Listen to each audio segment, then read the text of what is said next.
ಕಟ್ಕೊಂಡಿರುತ್ತಲ್ಲ, ಗಾಳಿ ಬಂದಾಗ ತೇಲುತ್ತೆ. ಮೋಡ ಕಟ್ಕೊಂಡಿರುತ್ತಲ್ಲ, ಗಾಡಿ ಬಂದಾಗ ಗಾಡಿ ಬಂದಾಗ ಗಾಳಿ ಗಾಳಿ ಗಾಳಿ ಗಾಳಿ ಬಂದಾಗ ಅದು ತೇಲುತ್ತೆ. ಮೋಡ ಕಟ್ಕೊಂಡಿರೋದ್ರಿಂದ ಗಾಳಿ ಬಂದಾಗ ತೇಲುತ್ತೆ. ಕರೆಕ್ಟಾ? ಹೆಂಗ್ ತೇಲುತ್ತೆ? ಕೆಳಗೆ ಹಾಕಿ ಬಿದೋಗಲ್ಲ ಅದು ಗೊತ್ತಿಲ್ಲ ಸರ್.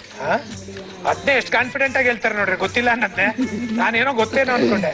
ಅಲ್ಲ, ಸುಮ್ನೆ ಏನೇನೋ ಹೇಳಕ್ಕಿಂತ ಗೊತ್ತಿಲ್ಲ ಅನ್ನೋದು. ಗೊತ್ತಿಲ್ಲ ಅನ್ಬಿಡೋದು ಬೆಸ್ಟ್. ಏನಕ್ಕೆ ಇರುತ್ತೆ ಅಂದ್ರೆ ಅದು ಆಕಾಶ ಇದ್ಮೇಲೆ ಮೋಡ ಇರ್ಲೇಬೇಕು. ಆಕಾಶ ಇದ್ಮೇಲೆ ಮೋಡ ಇರ್ಲೇಬೇಕು. ರೂಲ್ಸ್ ಗೌರ್ಮೆಂಟ್ ಅವ್ರು ಮಾಡಿದ್ದಾರೆ. ಗೌರ್ಮೆಂಟ್ ಅವ್ರು ರೂಲ್ಸ್ ಮಾಡಿರೋದ್ರಿಂದ ಆಕಾಶ ಇದ್ರೆ ಮೋಡ ಇರ್ಲೇಬೇಕು. ಅದರಿಂದ ರೋ ಇದ್ದೇ ಇರುತ್ತೆ. ಏನು ಮಾಡಕ್ಕಾಗಲ್ಲ. ಮೋಡಗಳು ಏನಕ್ಕೆ ತೇಲ್ತಾ ಇರುತ್ತೆ? ನಾವು ನೋಡಿದಾಗ ಹಂಗ ಅನ್ಸತ್ತೆ ಅಷ್ಟೇ, ತೇಲ್ತಾ ಇರುತ್ತೆ ಅಂತ. ಅದು ಇವರು ಮಾಡಿ ಮೇಲೆ ಕೂತ್ಕೊಂಡು ನೋಡಿದಾಗ ಹಂಗ ಅನ್ಸುತ್ತೆ ಅಷ್ಟೇ. ಅದು ಯಾವುದೇ ಕಾರಣಕ್ಕೂ ತೇಲಲ್ಲ. ಸುಮ್ನೆ ಒಂದೇ ಕಡೆ ಇರುತ್ತೆ. ಹೌದು, ಎಲ್ಲ ಕಡೆನೂ ಮೋಡಗಳು ಇದ್ದೇ ಇರುತ್ತೆ. ಎಲ್ಲ ಕಡೆನೂ ಮೋಡ. ಇವ್ರ ಮನೆ ಒಳಗೆ ಎಲ್ಲ ಕಡೆನೂ ಮೋಡಗಳಿದೆ. ಆಚೆ ಕಡೆ ಮಾತ್ರ ಮೋಡ ಇದ್ದೇ ಇರುತ್ತೆ. ಅದು ಏನಕ್ಕೆ ತೇಲುತ್ತೆ ಅಂತ ಗೊತ್ತಿಲ್ಲ. ನಿಮ್ಮ ಮನೆಯವರು ನಿಮ್ಮ ಮಾತೆ ಕೇಳಬೇಕು ಅಂದ್ರೆ ನೀವ್ ಏನ್ ಮಾಡ್ತೀರಾ? ನಮ್ಮ ಮಾತೆ ಕೇಳ್ಬೇಕು ಹೇಳಿದ್ರೆ ಅವ್ರು ಹೇಳಿದ ಕೆಲಸ ಎಲ್ಲ ಸರಿಯಾಗಿ ಮಾಡ್ತಾ ಇರ್ಬೇಕು. ಅವ್ರು ಹೇಳಿದ ಕೆಲಸ ಎಲ್ಲ ಸರಿಯಾಗಿ ಮಾಡ್ತಾ ಇರ್ಬೇಕು. ಅವ್ರು ಹೇಳಿದ ಕೆಲಸ ಎಲ್ಲ ಸರಿಯಾಗಿ ಮಾಡ್ತಾ ಇದ್ರೆ ಇವ್ರ ಮಾತನ್ನ ಕೇಳ್ತಾನೆ ಇರ್ತಾರೆ. ಕೇಳ್ತಾರೆ. ಅವ್ರು ಏನ್ ಹೇಳಿದ್ರು ಅದನ್ನ ಮಾಡ್ಕೊಡೋದು. ಅವ್ರು ಹೇಳಿದ ಕೆಲಸ ಮಾಡೋದು. ಅದೆಲ್ಲ ಮಾಡಿದ್ರೆ ನಮ್ಮ ಮಾತು ಕೇಳ್ತಾರೆ. ನೀವೇನ್ ಹೇಳಿದ್ರು?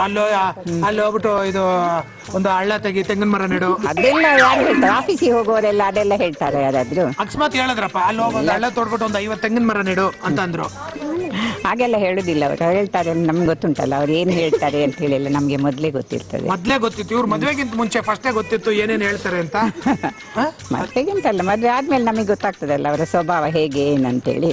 ಅದಕ್ಕೆ ಸರಿಯಾಗಿ ನಡೆದ್ರೆ ಅವ್ರು ನಮ್ಮ ಮಾತು ಕೇಳ್ತಾರೆ. ಅವ್ರ ಮಾತಿಗೆ ಸರಿಯಾಗಿ ನಡೆದ್ರೆ ಇವ್ರ ಮಾತು ಕೇಳ್ತಾರೆ. ನಿಮ್ಮ ಮನೆಯವರು ನಿಮ್ಮ ಮಾತೇ ಕೇಳ್ಬೇಕು ಅಂದ್ರೆ ನೀವ್ ಏನೇನ್ ಮಾಡ್ತೀರಾ? ಅವ್ರಿಗೆ ಇಷ್ಟವಾಗುವಂತ ಅಡಿಗೆಗಳನ್ನ ಮಾಡಾಕ್ಬೇಕು. ಅವ್ರಿಗೆ ಇಷ್ಟವಾದಂತ ಅಡಿಗೆಗಳನ್ನ ಮಾಡಾಕ್ಬೇಕು. ಚೌಟ್ರಿಲಿ ಮನೆಯಲ್ಲೇ ಮತ್ತೆ ಅವ್ರ ಮೂಡ್ ಹೇಗಿದೆ ಅಂತ ನೋಡ್ಕೊಂಡು ಮಾತಾಡ್ಬೇಕು. ಇಲ್ಲಾಂದ್ರೆ ಮಾತಾಡಲ್ಲ ನೀವು? ಇಲ್ಲ, ಮಾತಾಡ್ತೀವಿ. ಮಾತಾಡ್ತಾರೆ. ನಮ್ಮ ಮಾತು ಕೇಳ್ಬೇಕು ಅಂದ್ರೆ, ನಿಮ್ಮ ಮಾತು ಕೇಳಬೇಕು ಅಂದ್ರೆ ಅವ್ರ ಮೂಡ್ ನೋಡ್ಕೊಂಡು ಇವ್ರು ಮಾತಾಡ್ಬೇಕು. ಅವ್ರು ಇಷ್ಟಪಟ್ಟಿರೋದು ಮಾಡಿದ್ರೆ, ಅವ್ರು ಇಷ್ಟಪಟ್ಟಿದ್ ಏನ್ ಮಾಡಿದ್ರು ಅವರು ಇವ್ರ ಮಾತು ಕೇಳ್ತಾರೆ. ಅವ್ರು ಇನ್ನೊಂದ್ ಮದುವೆ ಮಾಡ್ಕೋಬೇಕು ಅಂದ್ರಪ್ಪ.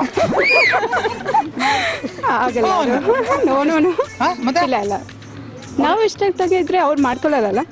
ನಾವು ಕರೆಕ್ಟ್ ಆಗಿದ್ರೆ ಅವರು ಸರಿಯಾಗಿ ಅವ್ರು ಏನಿದ್ರು ಮಾಡ್ಬೋದು ಅಂದ್ರೆ ಇಲ್ಲ. ನಾವು ರೆಸ್ಟ್ರಿಕ್ಷನ್ಸ್ ಇದೆ ಒಂಚೂರು ಇದೆ. ಅಷ್ಟೇ ಹೇಳ್ಬಿಟ್ರು ಏನ್ ಬೇಕಾದ್ರೆ ಬೇಡ. ಏನ್ ಅವ್ರು ಹೇಳಿದ್ ಏನ್ ಮಾಡಿದ್ರು ಅವ್ರಿಗೆ ಏನ್ ಇಷ್ಟನೋ ಅದನ್ನ ಬಿಟ್ಬಿಟ್ರೆ ಅವರು ಇವ್ರ ಮಾತು ಕೇಳ್ತಾರೆ ಅಂತ.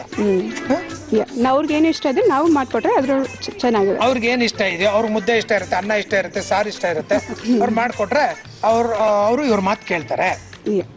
ನಾವು ಕರೆಕ್ಟ್ ಆಗಿದ್ರೆ ಕೇಳ್ತಾರೆ.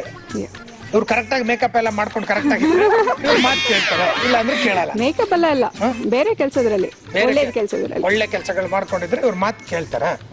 ಕೋಪ ಬಂದ್ರೆ ನೀವು ಯಾವ ತರ ತೀರಿಸ್ಕೋತೀರ? ನಾವು ಅವ್ರಿಗೆ ಪ್ರತಿ ಉತ್ತರ ಕೊಡ್ತೀವಿ.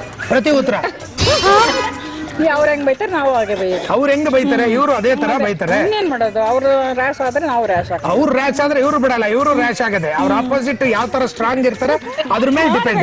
ಮೊದಲೆಲ್ಲ ಮಾಡ್ತಿರ್ಲಿಲ್ಲ, ಇವಾಗ ಮಾಡ್ತೀವಿ ನಾವು.